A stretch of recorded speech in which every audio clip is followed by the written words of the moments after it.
ایک پاکیزہ معاشرہ اسی وقت وجود میں آ سکتا ہے جب خاندانی نظام مضبوط ہو، اور خاندانی نظام کی مضبوطی کا انحصار شوہر اور بیوی کے باہمی تعلقات پر ہوتا ہے۔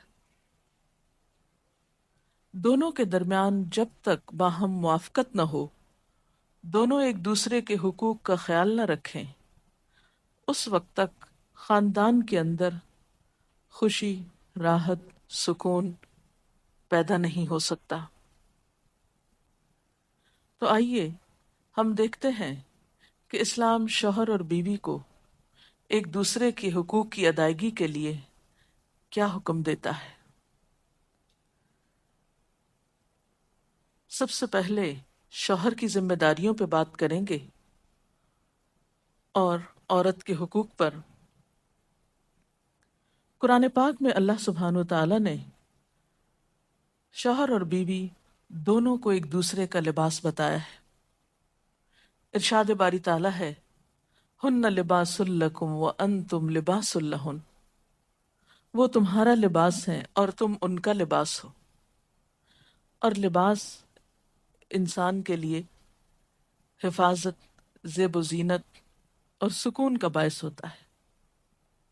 انسان اپنے لباس سے پہچانا جاتا ہے، انسان اپنے لباس کی کیئر کرتا ہے، اس کی حفاظت کرتا ہے، نگہداشت کرتا ہے، اس کے بارے میں کانشیس ہوتا ہے، اس سے غافل نہیں ہوتا، کیونکہ وہ اس کی شخصیت کو خوبصورت بناتا ہے، اور اگر لباس اچھا نہیں تو شخصیت داغدار ہو جاتی ہے۔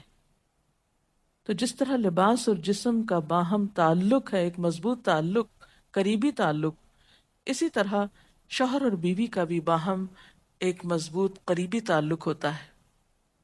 اس لیے دونوں جب تک ایک دوسرے کے حقوق ادا نہ کریں، دونوں ایک دوسرے کا خیال نہ رکھیں، تو کوئی بھی خوشگوار خاندان جنم نہیں لے سکتا۔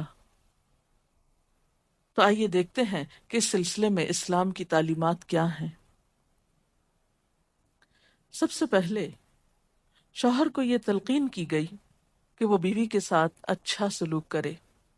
قرآن پاک میں اللہ تعالیٰ فرماتے ہیں، وَعَاشِرُوهُنَّ بِالْمَعْرُوفِ، اور ان عورتوں کے ساتھ معروف طریقے سے، بھلے طریقے سے زندگی بسر کرو۔ حجۃ الوداع کے موقع پر نبی صلی اللہ علیہ وسلم نے مردوں کو تلقین کرتے ہوئے فرمایا، لوگو سنو، عورتوں کے ساتھ اچھے سلوک سے پیش آؤ، کیونکہ وہ تمہارے پاس قیدیوں کی طرح ہیں۔ تمہیں ان کے ساتھ سختی کرنے کا کوئی حق نہیں، سوائے اس صورت کے جب ان کی طرف سے کھلی ہوئی نافرمانی سامنے آئے۔ اسی طرح آپ نے اپنے اس خطبے میں یہ بھی فرمایا کہ دیکھو سنو، تمہارے کچھ حقوق تمہاری بیویوں پر ہیں، اور تمہاری بیویوں کے کچھ حقوق تم پر ہیں۔ تمہارا حق ان پر یہ ہے کہ وہ تمہارے بستروں کو ان لوگوں سے نہ روندوائیں جن کو تم ناپسند کرتے ہو، اور تمہارے گھروں میں ایسے لوگوں کو نہ آنے دیں جن کا آنا تمہیں ناگوار ہو، اور سنو، ان کا تم پر یہ حق ہے کہ تم انہیں اچھا کھلاؤ اور اچھا پہناؤ۔ اسی طرح اسلام شوہر کو یہ حکم بھی دیتا ہے کہ وہ بیوی کے ساتھ خوش گمان رہے۔ اور اگر دیکھا جائے تو انسانی گمان اور انسانی سوچ انسان کے عمل کی بنیاد بنتی۔ آپ کسی کے ساتھ بھی اچھا سلوک اسی وقت کر سکتے ہیں جب آپ اس کے بارے میں حسن ظن رکھتے ہوں، اس کے بارے میں اچھی سوچ رکھتے ہوں، اس کے لیے برا نہ چاہتے ہوں۔ اسی لیے ہم دیکھتے ہیں کہ قرآن پاک میں اللہ سبحانہ و تعالیٰ تنقین فرماتے ہیں کہ فَإِن كَرِهْتُمُوهُنَّ فَعَسَىٰ أَن تَكْرَهُوا شَيْئًا وَيَجْعَلَ اللَّهُ فِيهِ خَيْرًا كَثِيرًا، کہ اگر وہ تمہیں کسی وجہ سے ناپسند بھی ہوں تو ہو سکتا ہے کہ ایک چیز تمہیں پسند نہ ہو، مگر اللہ تعالیٰ نے اسی میں تمہارے لیے بہت کچھ بھلائی بنا رکھی ہو۔ اس مفہوم کو آپ صلی اللہ علیہ وسلم نے ایک حدیث میں یوں بیان کیا ہے کہ کوئی مومن اپنی مومنہ بیوی سے نفرت نہ کرے، اگر بیوی کی کوئی عادت اس کو پسند نہیں تو ہو سکتا ہے کوئی دوسری خصلت اس کو پسند آ جائے۔ اسی طرح بیوی کے ساتھ عفو درگزر کی روش اختیار کرنے کا بھی حکم دیا گیا ہے، کیونکہ گھر میں 100 معاملات ایسے ہو سکتے ہیں جن میں دونوں کو ایک دوسرے سے اختلاف ہو، یا ایک دوسرے کی کوئی بات ناپسند ہو، یا ایک دوسرے کی طرف سے کچھ زیادتی ہو۔ تو ایسی صورت میں جب تک معاف کرنے کی روش پر عمل نہ کیا جائے، بہتری نہیں ہو سکتی، کیونکہ انسان تو خطا کا پتلا ہے، غلطی تو اس سے ہوگی۔ اس لیے قرآن پاک میں خاص طور پر اہل ایمان کو حکم ہے، یا ایہا الذین آمنوا ان من ازواجکم و اولادکم عدوا لکم، اے لوگو جو ایمان لائے ہو، تمہاری بعض بیویاں اور اولاد تمہارے دشمن ہو سکتے ہیں، فاحذروہم، ان سے محتاط رہو، وَإِن تَعْفُوا وَتَصْفَحُوا وَتَغْفِرُوا فَإِنَّ اللَّهَ غَفُورٌ رَحِيمٌ، پھر اگر تم معاف کر دو، بخش دو، عفو درگزر سے کام لو، تو بے شک اللہ تعالیٰ بھی غفور الرحیم ہے۔ معاف کرنے کے لیے یہاں پر 3 الفاظ ایک جگہ پر استعمال ہوئے ہیں، تعفو، تصفحو، تغفرو۔ اس سے آپ اندازہ لگا سکتے ہیں کہ کس قدر تاکید ہے معاف کرنے کی، اور ایک اچھا گھرانہ معاف کیے بغیر ایک دوسرے کو وجود میں آ ہی نہیں سکتا۔ نبی صلی اللہ علیہ وسلم نے خاص طور پر عورت کے ساتھ اچھے سلوک کی تلقین کرتے ہوئے فرمایا، عورتوں کے ساتھ اچھا سلوک کرو، عورت پسلی سے پیدا کی گئی ہے، اور پسلیوں میں سب سے زیادہ اوپر کا حصہ ٹیڑھا ہے، اس کو سیدھا کرو گے تو ٹوٹ جائے گی، چھوڑ دو گے تو ٹیڑھی رہے گی، بس عورتوں کے ساتھ اچھا سلوک کرو۔ بعض اوقات یہ سمجھا جاتا ہے کہ اس میں شاید عورتوں کی توہین کی گئی، نہیں، اس میں عورت کی فطرت کو بتایا گیا ہے کہ اس کے اندر ایک خاص طرح کے جذبات اللہ تعالیٰ نے پیدا کیے ہیں۔ مرد عموماً زیادہ عقل سے کام لیتے ہیں، جبکہ عورت جذبات سے کام لیتی ہے، تو مرد اپنی سوچ کے مطابق عورت سے معاملہ نہ کرے، بلکہ عورت کی پوزیشن کو دیکھتے ہوئے، اس کے جذبات کو دیکھتے ہوئے اس سے معاملہ کرے اور حسن سلوک کرے، تو خاندانی زندگی زیادہ خوشگوار ہو سکتی ہے۔ پھر اسی طرح بیوی کے ساتھ خوش اخلاقی کا برتاؤ کرنے کا حکم دیا گیا۔ آپ صلی اللہ علیہ وسلم نے فرمایا، کامل ایمان والے مومن وہ ہیں جو اپنے اخلاق میں سب سے اچھے ہیں، اور تم میں سب سے اچھے لوگ وہ ہیں جو اپنی بیویوں کے حق میں سب سے اچھے ہیں۔ ہمارے ہاں تو اس شخص کو زن مرید کہا جاتا ہے جو بیوی کے ساتھ اچھا سلوک کرتا ہو، حالانکہ اللہ کے رسول صلی اللہ علیہ وسلم کے نزدیک سب سے اچھا مومن وہ ہے جو بیوی کے حق میں خوش اخلاقی برتتا ہے۔ یعنی کسی انسان کی خوش اخلاقی کا ثبوت اس سے نہیں دیا جائے گا کہ وہ اپنے گھر سے باہر کس کے ساتھ کیسا ہے، بلکہ یہ دیکھا جائے گا کہ وہ گھر کے اندر کیسا سلوک کر رہا ہے اپنے قریب ترین انسان کے ساتھ۔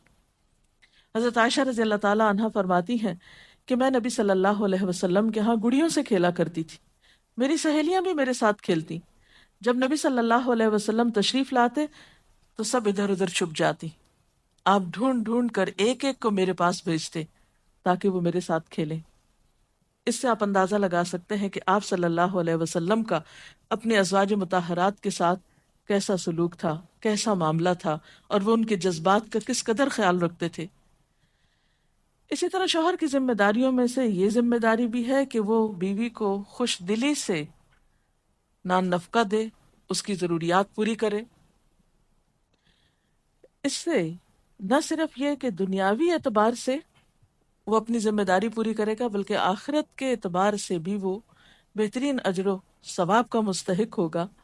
نبی صلی اللہ علیہ وسلم نے فرمایا، ایک دینار وہ ہے جو تم نے اللہ کی راہ میں خرچ کیا، ایک وہ ہے جو تم نے کسی غلام کو آزاد کرنے میں خرچ کیا، ایک وہ ہے جو تم نے کسی فقیر کو صدقے میں دیا، اور ایک وہ ہے جو تم نے اپنے گھر والوں کو صدقے میں دیا، یعنی اپنی بیوی کو کھلایا، اس کی ضروریات پوری کرنے پہ لگایا۔ ان میں سب سے زیادہ اجر و ثواب اس دینار کے خرچ کرنے کا ہے جو تم نے اپنے گھر والوں پہ خرچ کیا۔ وہ لقمہ جو شوہر اپنی بیوی کو کھلاتا ہے وہ شوہر کے حق میں صدقہ لکھا جاتا ہے، یعنی فریضے کی ادائیگی تو اپنی جگہ، لیکن اس کا خرچ کرنا اس کے لیے باعث ثواب ہے اس مد میں۔ پھر اسی طرح بیوی بچوں کی دینی تعلیم و تربیت یہ بھی شوہر کی ذمہ داری۔ قرآن پاک میں اللہ تعالیٰ فرماتے ہیں، یا ایھا الذین آمنوا قوا انفسکم واہلیکم نارا، اے لوگو جو ایمان لائے ہو، اپنے آپ کو اور اپنے گھر والوں کو آگ سے بچاؤ۔ قرآن پاک میں نبی صلی اللہ علیہ وسلم کے ذریعے امت کو حکم دیا گیا ہے وَأْمُرْ أَهْلَكَ بِالصَّلَاةِ وَاصْطَبِرْ عَلَيْهَا کہ اپنے گھر والوں کو نماز کا حکم دو اور خود بھی اس کی پابندی کرو۔ اسی طرح بیوی کے لیے بھی کچھ احکامات ہیں، بیوی کی بھی کچھ ذمہ داریاں ہیں جو اسے شوہر کے حق میں پوری کرنا ہے۔ پہلی ذمہ داری یہ کہ بیوی خوشی کے ساتھ شوہر کی اطاعت کرے۔ قرآن پاک میں نیک عورتوں کی صفت یہ بتائی گئی ہے فَالصَّالِحَاتُ قَانِتَاتٌ، نیک عورتیں فرما بردار ہوتی ہیں، ایک طرف اللہ کی اطاعت گزار اور دوسری طرف شوہر کی اطاعت گزار۔ شوہر کی اطاعت کے بارے میں ایک حدیث میں آتا ہے، آپ صلی اللہ علیہ وسلم نے فرمایا دو قسم کے لوگ ایسے ہیں کہ جن کی نمازیں ان کے سروں سے اوپر نہیں جاتی، ایک وہ غلام جو اپنے آقا سے بھاگ جائے جب تک کہ واپس نہ آئے، اور دوسرے وہ بیوی جو اپنے شوہر کی نافرمانی کرے جب تک کہ نافرمانی سے باز نہ آ جائے۔ یہاں تک حکم ہے کہ بیوی شوہر کے معاملے میں کسی دوسرے کی بات نہ مانے، یعنی شادی کے بعد ایک عورت جب شوہر کے گھر چلی جاتی ہے تو پھر شوہر کا حق سب سے بڑا ہو جاتا ہے۔ بعض اوقات ہمارے معاشرے میں ایک طرف شوہر کچھ کہتا ہے، دوسری طرف والدین کچھ کہتے ہیں، تیسری طرف کسی اور کا مشورہ کچھ ہوتا ہے، عورت بیچاری بیچ میں پس جاتی۔ ایسے موقع پر عورت کے لیے کیا لازم ہے، اس کی پرائرٹی کیا ہوگی کہ وہ اپنے شوہر کی بات مانے۔ عورت کی دوسری بڑی ذمہ داری اپنی آبرو اور عزت و عصمت کی حفاظت ہے۔ عورت کوئی ایسا کام نہ کرے جس سے اس کی عفت و عصمت پر کچھ حرف آئے۔ ازدواجی زندگی کی خوشی کا راز باہم ایک دوسرے پر اعتماد ہے۔ اگر کوئی بھی ایسا کام عورت کرتی ہے جس سے شوہر کے دل میں شک ہو جاتا ہے، اعتماد ختم ہو جاتا ہے، تو اس سے ازدواجی زندگی کی خوشیاں ختم ہو جاتی۔ یہ اعتماد بے حد ضروری ہے، اور اس کے لیے اپنی عزت عصمت کی خصوصی حفاظت۔ نبی صلی اللہ علیہ وسلم نے فرمایا عورت جب 5 وقت کی نماز پڑھے، اپنی آبرو کی حفاظت کرے، اپنے شوہر کی فرما بردار رہے، تو وہ جنت کے جس دروازے سے چاہے داخل ہو جائے۔ اسی لیے شوہر کی اجازت اور مرضی کے بغیر گھر سے بھی نہیں نکلنا چاہیے۔ حضرت معاذ بن جبل کہتے ہیں کہ نبی صلی اللہ علیہ وسلم نے فرمایا خدا پر ایمان رکھنے والی عورت کے لیے جائز نہیں کہ وہ اپنے شوہر کے گھر میں کسی ایسے کو آنے دے جس کا آنا شوہر کو پسند نہ ہو، اور ویسی صورت میں گھر سے نکلے جب اس کا نکلنا شوہر کو پسند نہ ہو۔ اطاعت کے علاوہ شوہر کو خوش رکھنا یہ بھی بے حد ضروری ہے۔ نبی صلی اللہ علیہ وسلم نے فرمایا جس عورت نے اس حال میں انتقال کیا کہ اس کا شوہر اس سے خوش تھا تو وہ جنت میں داخل ہوگی۔ اور عموماً کسی کی خوشی کے لیے انسان اپنے جذبات کی قربانی دیتا ہے، بعض اوقات اپنی سوچ کی قربانی دیتا ہے، بعض اوقات اپنے کسی اور راحت و آرام کی قربانی دیتا ہے۔ تو ایک عورت جب اپنے شوہر کو خوش کرتی ہے تو جواباً اس کے لیے خوشی پلٹتی ہے۔ اس لیے گھریلو زندگی کی خوشی کا انحصار اسی بات پر ہے کہ دونوں ایک دوسرے کے لیے قربانی کے جذبات رکھتے ہوں، ایک دوسرے کے لیے رحمت اور ایک دوسرے کے لیے مودت کا ذریعہ ہوں، جیسا کہ قرآن پاک میں شادی کا مقصد ہی یہ بتایا گیا کہ دونوں کے درمیان باہم مودت اور رحمت کے جذبات ہوں، ایک دوسرے کے لیے سکون کا باعث ہوں، تاکہ انسانی زندگی بہترین طریقے پر رواں دواں رہے۔ اسی طرح شوہر سے محبت کا اظہار کرنا، اس کے ساتھ وفادار رہنا، اس کا احسان ماننا، یہ بھی بے حد ضروری ہے۔ حضرت اسماء کہتی ہیں کہ ایک بار نبی صلی اللہ علیہ وسلم میرے پاس سے گزرے، میں اپنی سہیلیوں کے ساتھ تھی، آپ نے ہمیں سلام کیا اور ارشاد فرمایا تم پر جن کا احسان ہے ان کی ناشکری سے بچو۔ تم میں سے ایک اپنے ماں باپ کے گھر کافی دنوں تک بن بیاہی بیٹھی رہتی ہے، پھر اللہ تعالیٰ اس کو شوہر عطا کرتا ہے، اولاد دیتا ہے، اور ان سارے احسانات کے باوجود اگر کبھی کسی بات پہ شوہر سے ناراض ہوتی ہے تو کہہ اٹھتی ہے میں نے تو کبھی تمہاری طرف سے کوئی بھلائی دیکھی ہی نہیں۔ تو یہ جملہ ناشکری کا جملہ ہے جو عورت کو نہیں بولنا چاہیے۔ قیامت کے دن اللہ تعالیٰ اس عورت کی طرف نظر رحمت اٹھا کر نہیں دیکھے گا جو شوہر کی ناشکری ہوگی۔ اور آخری بات یہ کہ عورت کے اوپر لازم ہے کہ وہ اپنے گھر بار، مال و اسباب اور اپنی ذمہ داریوں میں شوہر کی مددگار رہے، شوہر کی وفادار رہے۔ آپ صلی اللہ علیہ وسلم نے فرمایا قریش کی عورتیں کتنی اچھی عورتیں ہیں جو بچوں پہ بہت مہربان اور شوہر کے گھر بار کی حفاظت کرنے والی ہیں۔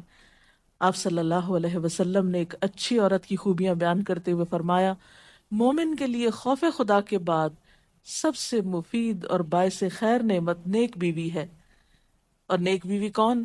جب وہ شوہر اسے کسی کام کے لیے کہے تو خوشی سے کر دے، جب اس پہ نگاہ ڈالے تو اسے خوش کر دے، جب اس کے بھروسے پہ قسم کھائے تو وہ اس کی قسم پوری کر دے، جب وہ کہیں چلا جائے تو اس کے پیچھے اپنی عزت و آبرو کی حفاظت کرے، اور شوہر کے مال و اسباب کی اور ان سب چیزوں کی نگرانی میں شوہر کی خیرخواہ اور وفادار رہے، اور اس کے ساتھ ساتھ اپنی صفائی، زیبائش اور سلیقہ مندی کا بھی ثبوت دے۔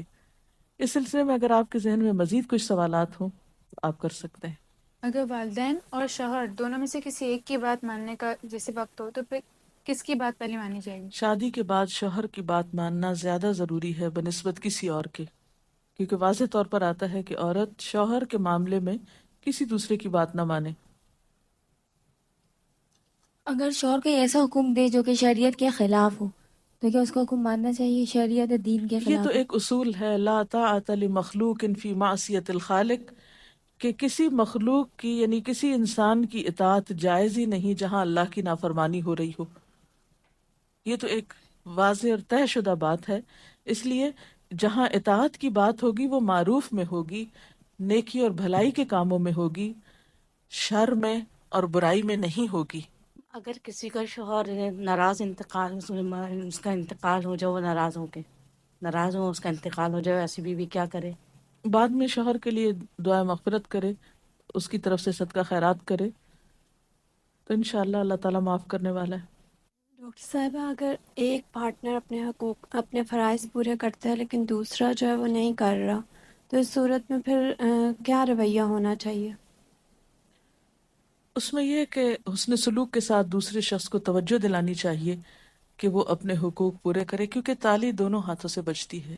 ایک شخص کب تک اچھا سلوک کر سکتا ہے اگر دوسری طرف سے اچھا سلوک نہ ہو؟ لیکن یہ یاد رکھیے کہ انسان بد اخلاقی کے ساتھ نہ کسی کا دل جیت سکتا ہے، زور زبردستی کے ساتھ کسی سے اپنے حقوق نہیں منوا سکتا۔ وقتی طور پہ ہو سکتا ہے کوئی پریشرائز ہو جائے، لیکن کسی کے دل میں اپنی جگہ نفرت یا سختی سے نہیں بنائی جا سکتی، محبت کے ساتھ ہی بنتی ہے۔ اس لیے صبر سے کام لینا چاہیے، اس معاملے میں جلد بازی نہیں کرنی چاہیے، اور دوسرے کو اپنے اخلاق کے ساتھ درست کرنے کی کوشش کرنی چاہیے، کیونکہ شوہر اور بیوی کا باہم تعلق جو ہے وہ بنیادی طور پر ہے ہی محبت کا تعلق۔ اگر شوہر دینی تعلیم کو اہمیت نہیں دیتا لیکن بیوی اسے حاصل کرنا چاہتی ہے تو ایسے میں بیوی کو کیا کرنا چاہیے؟ اب دیکھیے کہ دین کی تعلیم تو یہی ہے کہ طلب العلم فریضۃ علی کل مسلم، علم حاصل کرنا ہر مسلمان پر فرض ہے۔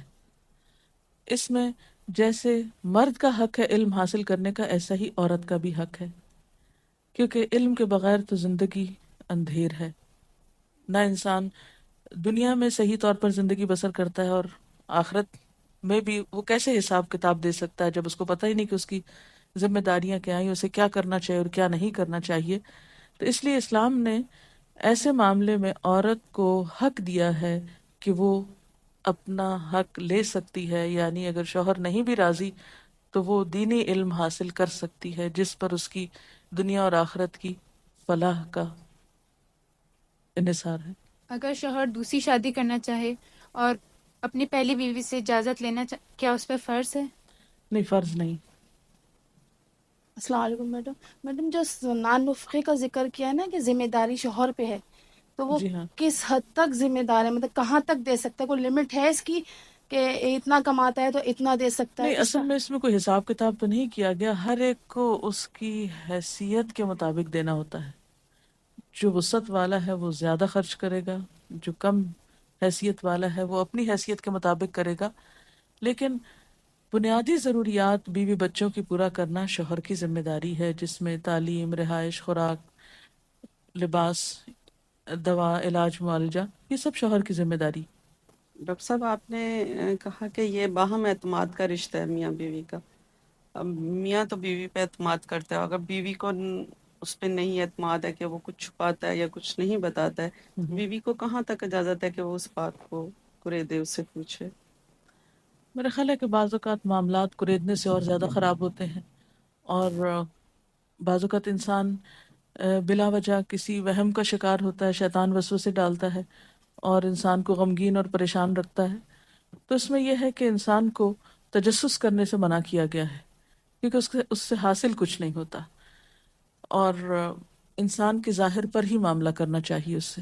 اس کے ساتھ ہی آج کے پروگرام کا وقت ختم ہوتا ہے. اب اجازت چاہتے ہیں. السلام علیکم ورحمۃ اللہ وبرکاتہ.